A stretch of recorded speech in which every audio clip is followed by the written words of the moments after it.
कैसे हैं आप सब। आई होप कि आप लोग बहुत अच्छे होंगे। मेरा नाम है ओवैस खान और मैं बात कर रहा हूं भागलपुर से। तो हमेशा की तरह स्वागत है आप लोगों का मेरे चैनल ओवैस फ्री लर्निंग में। मैं उम्मीद करता हूं कि आप लोगों ने इससे पहली वाली जो मेरी वीडियो थी, जो कि स्फेरिकल मिरर्स का पार्ट 2 थी, जिसमें हम लोगों ने बात किया था फोकल लेंथ के बारे में और साथ ही साथ रियल इमेज, वर्चुअल इमेज के बारे में, वो जरूर देखी होगी। और उसमें हम लोगों ने अलग अलग कंडीशंस रख के भी डिस्कस किया था कि अगर रे ऑफ लाइट जो है वो पैरेलल है अगर प्रिंसिपल एक्सिस के, तो जो रिफ्लेक्टेड रे होगा वो कहां से पास करेगा। तो अलग अलग कंडीशंस को हम लोगों ने समझा था पिछली वाली वीडियो में। अगर वो वीडियो अभी तक आप लोगों ने नहीं देखी है, उसके लिंक मैं आप लोगों को डिस्क्रिप्शन बॉक्स में दे दूंगा, वो जाकर जरूर देखें। फिर से मैं आप लोगों को याद दिला दूं बच्चों कि जिन बच्चों ने अभी तक चैनल को सब्सक्राइब नहीं किया है, सब्सक्राइब कर लें चैनल को और घंटी को दबा दें, ताकि जैसे ही मैं जो इन्फॉर्मेटिव वीडियोस है वो अपलोड करूं वो आप तक सबसे पहले पहुंच जाए। तो चलिए फिर खैर आज की जो वीडियो है हमारी, जो कि स्फेरिकल मिरर्स का पार्ट 3 होने वाली है, उसे स्टार्ट करते हैं। इस वीडियो में हम लोग जानेंगे फॉर्मेशन ऑफ इमेजेस के बारे में। इसमें हम लोग को ऑब्जेक्ट को अलग अलग जगह पर रख के, कभी फोकस पे रखे, कभी फोकस और सेंटर ऑफ कर्वेचर के बीच में रख के, या कभी फोकस और पोल के बीच में रख के जो है चेक करेंगे कि इमेज फॉर्मेशन जो है वो कहां पर हो रहा है। मैं गारंटी लेता हूं कि अगर आप लोगों ने वीडियो पूरी देखी है, पूरी देख ली अगर आप लोगों ने वीडियो, तो A to Z चीज आप लोगों को मैं यही याद करवा कर भेजूंगा। और इंशाल्लाह ताला इससे बाहर आप लोगों को कुछ भी ICSE में हो चाहे CBSE में हो, कुछ भी एग्जाम्स में इससे बाहर कुछ भी नहीं आने वाला है जो मैं यहाँ पे एक्सप्लेन करने वाला हूँ। तो आप लोग बने रहिए मेरे साथ वीडियो में। चलिए फिर अपनी वीडियो को स्टार्ट करते हैं, लेट्स गो। अब देखिए बच्चों, सबसे पहला कंडीशन हम लोग पढ़ने जा रहे हैं इस रे डायग्राम में कि ऑब्जेक्ट को जो है वो फोकस और पोल के बीच में रखा गया है। ठीक है, ऑब्जेक्ट को फोकस और पोल के बीच में रखा गया है, तो इसका इमेज फॉर्मेशन कैसा होगा, नेचर ऑफ इमेज क्या होगा, वो समझते हैं। एकदम ध्यान से देखिएगा, समझिएगा। अब देखिए, चूंकि ऑब्जेक्ट को जो फोकस और पोल के बीच में रखा गया है, अब मान लीजिए कि एक लाइट रेज जो कि पैरेलल टू प्रिंसिपल एक्सिस आता है, ये देखिए, ये प्रिंसिपल एक्सिस है आपका, ये आपका प्रिंसिपल एक्सिस है, बोल सकते हैं CP। अब इसके पैरेलल एक लाइट रे आपका यहाँ पे आता है और जाके स्ट्राइक करता है पॉइंट D पे। इस पॉइंट को हम लोगों ने मान लिया है D। अब जब ये यहाँ पे स्ट्राइक करता है कनकेव मिरर पे, कनकेव साइड पे जब स्ट्राइक करता है तो ये रिफ्लेक्ट हो जाता है, और रिफ्लेक्ट होने के दौरान आपका ये देख सकते हैं, ये आपका पास कर रहा है फोकस से। ये वाला लाइट रे जो कि पैरेलल था प्रिंसिपल एक्सिस के, वो टकराया और वापसी के समय ये फोकस से होते हुए पास करके चला गया। ठीक है, दूसरा वाला आईज हम लोग का यहाँ पर है। ठीक है, आईज जो है ह्यूमन आई वो यहाँ पर है। अब दूसरा वाला जो लाइट रे है वो यहां से कुछ आता है, वो centre of, this is centre of curvature, it is denoted by C here. ये सेंटर ऑफ कर्वेचर है बच्चों। यहां से दूसरा लाइट रे जो है वो आता है और उसके बाद इस ऑब्जेक्ट को टच करता हुआ पॉइंट E पे स्ट्राइक करता है। ठीक है, पॉइंट E पे स्ट्राइक करता है। अब देखिए, यहाँ पे दो रेस का हम लोग इस्तेमाल इसलिए कर रहे हैं क्योंकि किसी भी ऑब्जेक्ट का जो इमेज फॉर्मेशन आप दिखाएंगे, उसको दिखाने के लिए कम से कम आपको 2 लाइट रेस का इस्तेमाल करना पड़ेगा। अब ये जो दूसरा लाइट रे आपका आता है सेंटर ऑफ कर्वेचर से होते हुए, ये जाता है पॉइंट E पर जाके टकराता है और सेम डायरेक्शन में वापस आ जाता है। जैसा कि हम लोगों ने इससे पिछली वाली वीडियो में मैंने आप लोगों को समझाया था कि अगर सेंटर ऑफ कर्वेचर से पास होते हुए कोई लाइट रे आएगा तो वो वापस उसी डायरेक्शन में लौट जाएगा। अब देखिए, ये गया टकराया और उसी सेम डायरेक्शन में वापस लौट गया। इस वजह से हम लोगों ने इस एरो से इसी दिखाया है, सेम डायरेक्शन में ये लौट गया। अब फॉर एग्जाम्पल आप देखिएगा कि ये जो पहला वाला लाइट रेस गया और वापस आया, ये अपना इधर चला गया, और दूसरा वाला जो टकराया वो वापस आया, वो अपना उधर चला गया। हम लोग देख रहे हैं कि ये दोनों ही जो रिफ्लेक्टेड रे है जो वापस आया है, पहला वाला जो ये वापस आया है टकरा के, और दूसरा वाला जो ये टकरा के आया है वापस अलोंग द सेम पाथ, ये दोनों कभी भी एक दूसरे को मीट नहीं करेगा। ये दोनों डाइवर्जिंग रेज है। Both the reflected rays are diverging rays। ये लोग कभी भी आपस में मीट नहीं करेगा, कन्वर्ज नहीं करेगा। तो ये दोनों जो है वो डाइवर्जिंग रेज हो गया। लेकिन अगर मान लीजिए हम लोग इस दोनों को यहाँ पर से प्रोड्यूस कर देते हैं मिरर के ऑपोजिट साइड में, बिहाइंड द मिरर अगर हम लोग इसको प्रोड्यूस कर देते हैं रे डायग्राम से, ऐसे ये डॉटेड लाइन से हम लोग प्रोड्यूस कर देते हैं, तो हम लोगों को लगेगा ये मीट कर रहा है। It appears to intersect both the light rays, this one as well as this one, both the reflected rays, both the light rays appears to meet at A'। ऐसा लग रहा है कि ये दोनों जो है A' पर मिल रहा है जाके बिहाइंड द मिरर।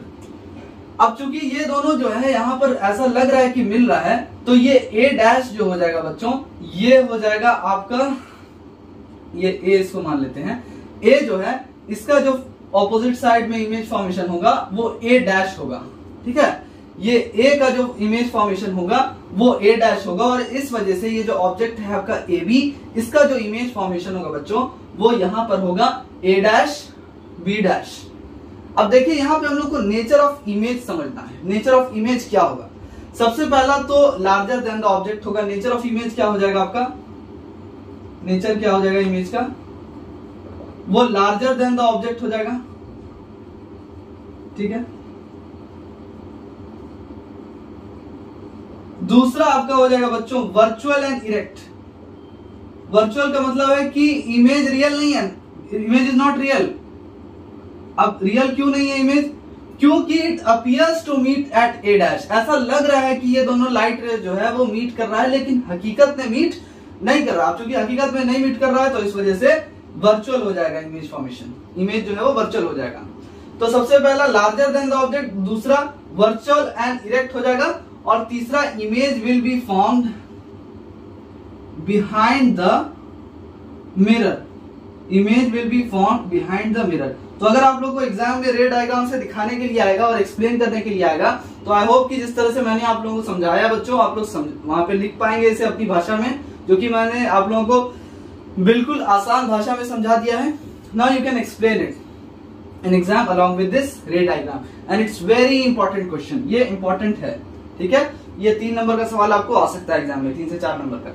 4 नंबर का ऑब्वियसली आ सकता है, क्योंकि इसका नेचर ऑफ इमेज ही पूछेगा। Then you have to write the nature of image larger than the object, virtual and erect and behind the mirror. ये देखिए ये ऑब्जेक्ट कितना बड़ा है और इसका जो इमेज जो फॉर्म हुआ है वो कितना बड़ा है।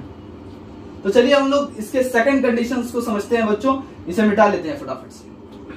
अब देखिए बच्चों दूसरा सवाल आपको बन रहा है कि अगर आपको कनकेव मिरर दे दिया जाए और ऑब्जेक्ट को रख दिया जाए फोकस पे। फोकस वो पॉइंट होता है जो सेंटर ऑफ कर्वेचर और पोल के बिल्कुल यहाँ पे आप देख सकते हैं बीचम बीच है, ठीक है।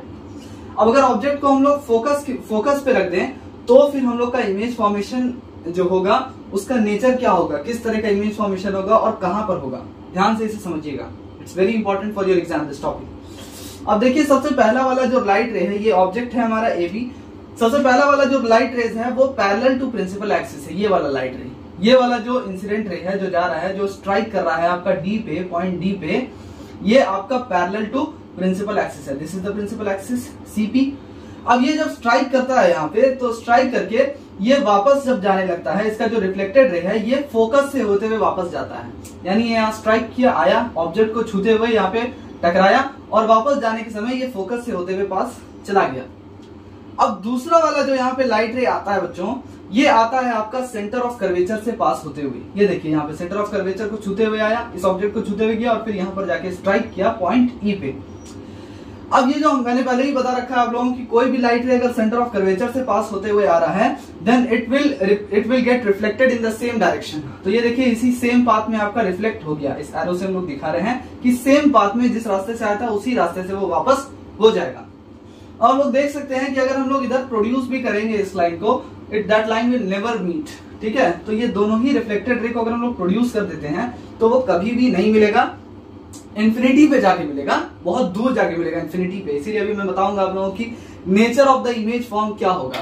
तो image will be formed at infinity. ये देखिए इमेज जो है इंफिनिटी पे बनेगा। अब देखिए चूंकि इसका डायग्राम हम लोग इस छोटे से बोर्ड में शो कर ही नहीं सकते हैं, कहीं पे भी शो नहीं कर सकते हैं इनफैक्ट, क्योंकि इसका जो इमेज फॉर्मेशन होगा वो इंफिनिटी पे होगा, बहुत बहुत बहुत ज्यादा दूर होगा। और उसका नेचर ये होगा कि इमेज जो है वो रियल होगा, इन्वर्टेड होगा और हाईली मैग्निफाइड होगा। अब देखिए नॉर्मल ये इमेज जो फॉर्मेशन होगा इसका रियल होगा। इन्वर्टेड का मतलब क्या होता है? इन्वर्टेड का मतलब ये होता है कि आपका जो है राइट हैंड, अगर आप मिरर में खड़े होकर अपना देखते हैं तो राइट हैंड आपका लेफ्ट हैंड बन जाता है और लेफ्ट हैंड आपका राइट हैंड दिखने लगता है, तो उसी को कहते हैं इन्वर्टेड। तो इसका इमेज जो है वो रियल होगा, इन्वर्टेड होगा और हाईली मैग्निफाइड, यानी कि बहुत ज्यादा बड़ा होगा ऑब्जेक्ट के एक्चुअल साइज से।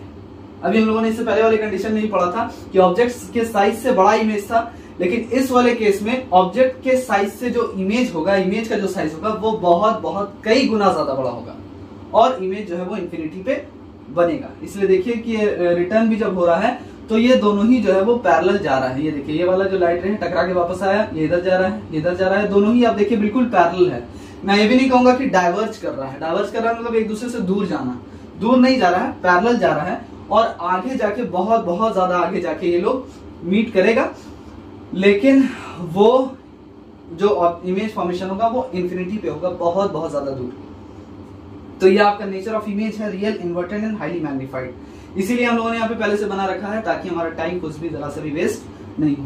So this topic is also very very important for your exam. So let's start it. अब देखिए बच्चों, ये तीसरा वाला हमारा कंडीशन है और इसमें हम लोगों ने ऑब्जेक्ट को रखा हुआ है ठीक सेंटर ऑफ कर्वेचर और फोकस के बीच में, बिल्कुल सेंटर ऑफ कर्वेचर और फोकस के बीच में हम लोगों ने यहाँ पे ऑब्जेक्ट को रखा हुआ है। अब होता क्या है, देखिए यहाँ पे ये AB जो है हमारा ऑब्जेक्ट है। सबसे पहला वाला जो लाइट रे है जो कि आपका पैरेलल टू प्रिंसिपल एक्सिस है, ये देखिए ये है आपका प्रिंसिपल एक्सिस और इसके पैरेलल ये वाला लाइट रे है। ये ऑब्जेक्ट को छूता हुआ जाता है और स्ट्राइक करता है जाके पॉइंट D पे, ये हमारा D लिखा हुआ है, ठीक है। ये इस पॉइंट पे जाके स्ट्राइक करता है और यहाँ से रिफ्लेक्ट होने के समय जब रिफ्लेक्ट होता है ये वापिस आता है तो ये फोकस से पास होते हुए चला जाता है। अब दूसरा वाला जो लाइट रे है हमारा, ये सेंटर ऑफ कर्वेचर से पास होते हुए आता है। ये देखिए सेंटर ऑफ कर्वेचर से दूसरा वाला लाइट रे पास होते हुए आता है और ये जाके पॉइंट E पे स्ट्राइक करता है और फिर वापस उसी सेम डायरेक्शन में वापस आ जाता है। मैंने पहले ही बता दिया था कि सेंटर ऑफ कर्वेचर से पास करेगा तो सेम पाथ में वापस लौट जाएगा। ये देखिए ये एरो से हम लोग डिनोट कर रहे हैं कि ये सेम पाथ में ये लाइट रे जो है टकरा के वापस लौट गया है। अब होता क्या बच्चों कि ये वाला जो पहला वाला लाइट रे जो टकरा के ये जो रिफ्लेक्टेड रे है और ये वाला जो रिफ्लेक्टेड रे है, ये दोनों ही आपका इस तरफ जो है आपस में कन्वर्ज करता है, मीट करता है।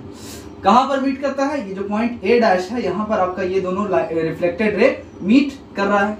अब चूंकि ये दोनों यहाँ पर मीट कर रहा है, इस वजह से इमेज फॉर्मेशन जो होगा आपका AB का जो इमेज फॉर्मेशन होगा वो यहाँ पर A का जो इमेज फॉर्मेशन होगा वो A' पे हो जाएगा। तो इस वजह से ये जो ऑब्जेक्ट है AB, इसका इमेज फॉर्मेशन आपका होगा A' B' पे। अब मैं आप लोगों को बता दूं बच्चों कि ये जो इसका इमेज फॉर्मेशन यहाँ पर हो रहा है इन्वर्टेड हो रहा है, यानी कि अगर बंदा यहाँ पे सीधा खड़ा हुआ था, ठीक है, तो वो उल्टा दिखेगा। जो भी यहाँ पे जैसा भी इमेज होगा, फॉर एग्जाम्पल ऐसे होगा तो ये इसका जो इमेज फॉर्मेशन होगा वो ऐसे होगा, ठीक है, इस तरह से होगा, उल्टा हो जाएगा। तो नेचर ऑफ इमेज यहाँ पर ये हो गया बच्चों कि सेंटर ऑफ कर्वेचर के बियॉन्ड बन रहा है, यानी कि ये देखिए सेंटर ऑफ कर्वेचर के पीछे आपका इमेज बन रहा है। दूसरा आपका नेचर ऑफ इमेज क्या है? रियल और इन्वर्टेड। इन्वर्टेड का मतलब मैंने जैसा कि बताया ये ऐसे था, ये ऐसे हो जाएगा, ये इन्वर्टेड हो जाएगा इमेज। और तीसरी बात ये कि लार्जर देन द ऑब्जेक्ट बनेगा। ये देखिए इसका साइज यहाँ पर इतना है, लेकिन जो इसका इमेज फॉर्मेशन हुआ है उसका साइज इतना है। आई होप कि आप लोगों को बहुत अच्छे से समझ में आ रहा है। तो इसका जो इमेज फॉर्मेशन होगा वो रियल होगा, यानी कि इस इमेज को आप लोग स्क्रीन पे ऑब्टेन कर सकते हैं। और एक चीज फिर से मैं लोगों को बता दूं कि ये रियल इस वजह से है क्योंकि इमेज फॉर्मेशन जो है वो इस साइड हुआ है, ठीक है, वो कनकेव साइड में, मतलब इस साइड में इमेज फॉर्मेशन हुआ है। अगर behind the mirror image formation जब भी होगा that will never be real. तो उस केस में इमेज फॉर्मेशन कभी भी रियल नहीं होगा जब बिहाइंड द मिरर होगा, हमेशा याद रखिएगा। और मिरर के इस साइड होगा तो हमेशा रियल होगा, यानी कि the image can be obtained on the screen. जो सिनेमा हॉल में हम लोग पिक्चर देखते हैं वो रियल इमेज होता है। तो चलिए इसे मिटा लेते हैं, फटाफट से अगला समझ लेते हैं। अब देखिए बच्चों, इस वाले केस में क्या है कि हम लोगों ने ऑब्जेक्ट को बिल्कुल सेंटर ऑफ कर्वेचर के ऊपर रख दिया है। ये देखिए ये है आपका C for centre of curvature. अब देखिए यहाँ पे होता क्या है, जब ऑब्जेक्ट को हम लोग सेंटर ऑफ कर्वेचर के ऊपर रखेंगे, ये है आपका AB ऑब्जेक्ट, तो यहाँ से पहला वाला लाइट रे आता है जो कि पैरेलल होता है प्रिंसिपल एक्सिस के। ये देखिए ये प्रिंसिपल एक्सिस है और इसके लाइट रे पैरेलल है। ये इस ऑब्जेक्ट को टच करता हुआ जाके स्ट्राइक करता है पॉइंट D पर। अब जैसे पॉइंट D पर ये जाके स्ट्राइक करता है तो ये वापस लौटने के समय, यानी कि इसका जो रिफ्लेक्टेड रे था वो पास होते हुए जाता है फोकस से, हमेशा की तरह, ठीक है। अब दूसरा वाला जो लाइट रे हम लोग ले रहे हैं, ये दूसरा वाला लाइट रे ये आता है और ऑब्जेक्ट को टच करते हुए फोकस से पास होते हुए जाकर टकराता है, स्ट्राइक करता है पॉइंट E पर, ठीक है। और हम लोग अच्छी तरीके से जानते हैं, मैंने आप लोगों को पिछली वीडियो में पढ़ा रखा है कि अगर कोई लाइट रे फोकस से पास होते हुए जाएगा और स्ट्राइक करेगा, then its reflected ray will be parallel to principal axis। तो ये वापस आने के समय जो है इसका जो रिफ्लेक्टेड रे होगा वो पैरेलल होगा, किसके? प्रिंसिपल एक्सिस के पैरेलल होगा। तो ये देखिए ये पैरेलल चला गया। अब ये दोनों यानी कि पहला वाला जो लाइट रे हमारा रिफ्लेक्ट होकर वापस आया था यहाँ पर, और दूसरा वाला जो लाइट रे हमारा रिफ्लेक्ट होकर वापस आया यहाँ पर दोनों मीट कर रहा है। पहला वाला लाइट रे, पहला वाला जो रिफ्लेक्टेड रे था और दूसरा वाला जो रिफ्लेक्टेड रे है वो ए डैश पर मीट कर रहा है, पॉइंट ए डैश पर मीट कर रहा है। तो इस वजह से ए का जो इमेज फॉर्मेशन होगा वो ए डैश पर होगा। ठीक है, ठीक सेंटर ऑफ ए डैश पर ही ए का इमेज फॉर्मेशन होगा। इस वजह से ए बी जो आपका ऑब्जेक्ट है उसका इमेज फॉर्मेशन भी आपका ए डैश बी डैश पे होगा, ए डैश बी डैश पे, यानी कि सेंटर ऑफ कर्वेचर पे अगर आप ऑब्जेक्ट को रखिएगा तो उसका जो इमेज फॉर्मेशन होगा वो सेंटर ऑफ कर्वेचर के ऊपर ही होगा। ठीक है बच्चों, ये आई होप कि आप लोगों को समझ में आया होगा। यानी कि ये जो ऑब्जेक्ट था ए बी, ये भी सेंटर ऑफ कर्वेचर के ऊपर प्लेस था और ये सेंटर ऑफ कर्वेचर है आपका सेम पॉइंट पे, और इसका जो इमेज फॉर्मेशन होगा ये भी आपका सेंटर ऑफ कर्वेचर पर ही होगा। आई होप कि ये बहुत अच्छी तरीके से आप लोगों को समझ में आ गया होगा। नहीं है तो फिर से एक बार रिवाइंड करके वीडियो को 0.75x पर देखिएगा। अब देखिए इस इमेज जो फॉर्म हुआ है, यहाँ पे जो इमेज फॉर्मेशन हुआ है उसका नेचर क्या है। इमेज जो है वो सेंटर ऑफ कर्वेचर के ऊपर बनेगा, जैसा कि हम लोग यहाँ पे देख सकते हैं। दूसरा इमेज जो है वो रियल और इन्वर्टेड होगा। इन्वर्टेड का मतलब अगर ऑब्जेक्ट ऐसे था तो इसका जो इमेज फॉर्मेशन होगा वो ऐसे हो जाएगा, इन्वर्ट कर जाएगा। ठीक है, यही मतलब होता है इन्वर्टेड का। तीसरी बात ये बच्चों की इमेज फॉर्मेशन जो होगा उसका साइज जो होगा, ये जो इमेज यहाँ पर बना है इसका सेम साइज होगा जो ऑब्जेक्ट का साइज है। ये देखिए ऑब्जेक्ट का साइज इतना है, अगर ऑब्जेक्ट का साइज जो है वो 10 सेंटीमीटर है तो यहाँ पे जो इमेज फॉर्मेशन होगा उसका भी साइज क्या होगा, इस केस में 10 सेंटीमीटर ही होगा। इस तरह का सवाल आप लोग को एग्जाम में बिल्कुल बन सकता है। तो आई होप कि आप लोगों को यहाँ तक ये 4 केस बहुत अच्छी तरीके से समझ में आया होगा बच्चों। तो स्टूडेंट्स आई होप कि आप लोगों को बहुत अच्छी तरीके से समझ में आया होगा कि इमेज फॉर्मेशन के बारे में कनकेव मिरर के अगर उसको हम लोग अलग अलग पोजीशन पे रखकर चेक करते हैं तो इमेज फॉर्मेशन जो होता है उसका नेचर कैसा होता है और कहां पर इमेज का फॉर्मेशन होता है। जैसे कि फोकस पे रख के चेक करेंगे तो कहां पे इमेज बनेगा, फोकस और पोल के बीच में रख के चेक करेंगे तो कहां पर इमेज फॉर्मेशन होगा, और फोकस और सेंटर ऑफ कर्वेचर के बीच में रखेंगे तो इमेज का फॉर्मेशन कहां पर होगा। ये आप लोगों को बहुत अच्छी तरीके से समझ में आया होगा इस वीडियो में। तो चलिए खैर हम लोग अपनी अगली वीडियो में मिलते हैं, तब तक के लिए आप लोग अपना ख्याल रखें, बने रहें मेरे साथ, और इंशाअल्लाह ताला मैं यहाँ पे आप लोग के लिए कंस्टेंटली वीडियोस बनाता रहूंगा, लाता रहूंगा। मुझे आप लोगों से एक ही चीज का एक्सपेक्टेशन है, that is that you all have to support me as much as you all can. So let's meet up in our next video. Till then, take care. Allah Hafiz.